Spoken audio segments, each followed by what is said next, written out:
ہم سمجھتے ہیں کہ جب کوئی جرم ہو جائے تو اس کی اطلاع دینا اخلاقی فرض ہے. نہیں، ایسا بالکل نہیں ہے. جرم کی اطلاع دینا اخلاقی فرض تو ہے ہی ہے، آپ کا قانونی فرض بھی ہے. اور اگر آپ جرم کی اطلاع دینے میں ناکام ہو جاتے ہیں تو اس کی سزا بھی ہے. جی ہاں، دفعہ 44 ضابطہ فوجداری کے تحت ہر شخص پر لازم ہے کہ اگر اس کے سامنے کوئی جرم سرزد ہو جاتا ہے، کسی جرم کا ارتکاب ہو جاتا ہے، تو وہ فوری پولیس کو یا مجسٹریٹ کو اطلاع دے گا اور اس میں کسی قسم کا ڈیلے نہیں ہوگا. یعنی اگر کسی شخص کو یہ معلوم ہو جائے کہ ریاست کے خلاف کوئی جرم ہو رہا ہے، ریاست کے خلاف کوئی سازش ہو رہی ہے یا کوئی بات ہو رہی ہے، تو وہ اس کی اطلاع دینے کا پابند ہے. یا امن کے خلاف کوئی سازش ہو رہی ہے، کہیں کوئی غیر قانونی یا ایسا مجمع بننے کی کوشش کی جا رہی ہے جو بعد میں ہنگامہ بن سکتا ہے، تو اس کی اطلاع دینا بھی فرض ہوگا. کسی کی جائیداد کو آگ لگاتا ہے کوئی، یا آگ لگانے کا ارادہ رکھتا ہے، یا اس طرح کی کوئی بھی بات سامنے آتی ہے، تو جس شخص کے علم میں آئے گا وہ پولیس کو یا مجسٹریٹ کو اطلاع دینے کا پابند ہوگا. اور اس طرح کے قوانین کا مقصد یہ ہے کہ جرم کو ہونے نہ دیا جائے یا ان ایکٹیویٹیز کو روکا جائے جو ریاست کے خلاف ہو سکتی ہیں، امن کے خلاف ہو سکتی ہیں، یا جس سے بدامنی پیدا ہونے کا خدشہ ہوتا ہے. اور اگر کوئی شخص جس کے پاس ان جرائم سے متعلق کوئی اطلاع ہوگی، کوئی جانتا ہوگا کہ ایسا ہونے والا ہے، یا اگر وہ شخص یہ جانتا ہو کہ یہ جرم ہو چکا ہے اور وہ اس کی اطلاع نہیں دیتا،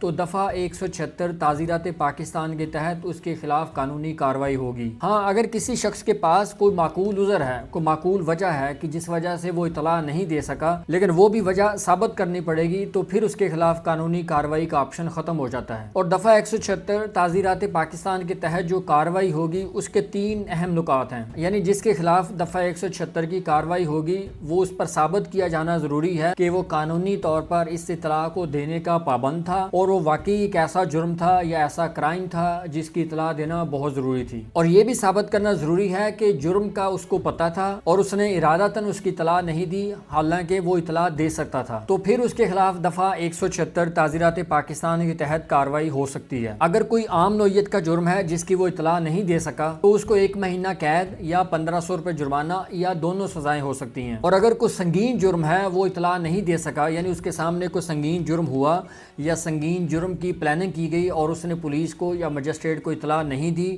تو اس کو 6 مہینے تک قید اور 3000 روپے جرمانہ ہو سکتا ہے، یا اس کو دونوں سزائیں دی جا سکتی ہیں. اس لیے ہر اس شخص پر لازم ہے کہ اگر اس کے سامنے کوئی جرم ہوتا ہے یا جرم ہونے کی اس کو اطلاع مل جاتی ہے، اس کو یقین ہو جاتا ہے کہ یہ ایک کام غلط ہوا ہے اور وہ جرم کی اطلاع دینے کی طاقت بھی رکھتا ہے، تو وہ جرم کی اطلاع ضرور دے. اور اس کا فائدہ یہ ہوگا کہ ہمارے اپنے گھر میں، ہمارے محلے میں، ہمارے گاؤں میں امن ہوگا. جرائم پیشہ لوگ الرٹ ہو جائیں گے کہ اب یہاں سے اطلاع جانا شروع ہو گئی ہیں، لوگوں کا جرم کی طرف رجحان کم ہو جائے گا. اور مہذب اور پرامن معاشرے بنتے ہی اسی وجہ سے ہیں کہ جہاں لوگ ایکٹیو ہو جاتے ہیں، جہاں لوگوں میں اویئرنیس آ جاتی ہے، وہ قانون کو سمجھنا شروع کر دیتے ہیں، ان کو اپنے حقوق کا بھی پتہ چل جاتا ہے، ان کو اپنے فرائض کا بھی پتہ چل جاتا ہے. اور اس طرح کی ویڈیوز بھی ہم اسی لیے بناتے ہیں کہ لوگوں میں اویئرنیس کریٹ کی جائے، لوگوں کو پتہ چل سکے کہ قانون ہے کیا اور قانوناً ان کی ذمہ داری کیا ہے. اور اگر آپ کو بھی ہمارا کنٹینٹ انفارمیٹیو لگتا ہو، اچھا لگتا ہو، تو ہماری ویڈیوز ضرور شیئر کر دیا کریں تاکہ زیادہ سے زیادہ لوگوں تک ایسی انفارمیشن آسانی سے پہنچتی رہے. ہماری اگلی انفارمیٹیو ویڈیو تک کے لیے اللہ حافظ.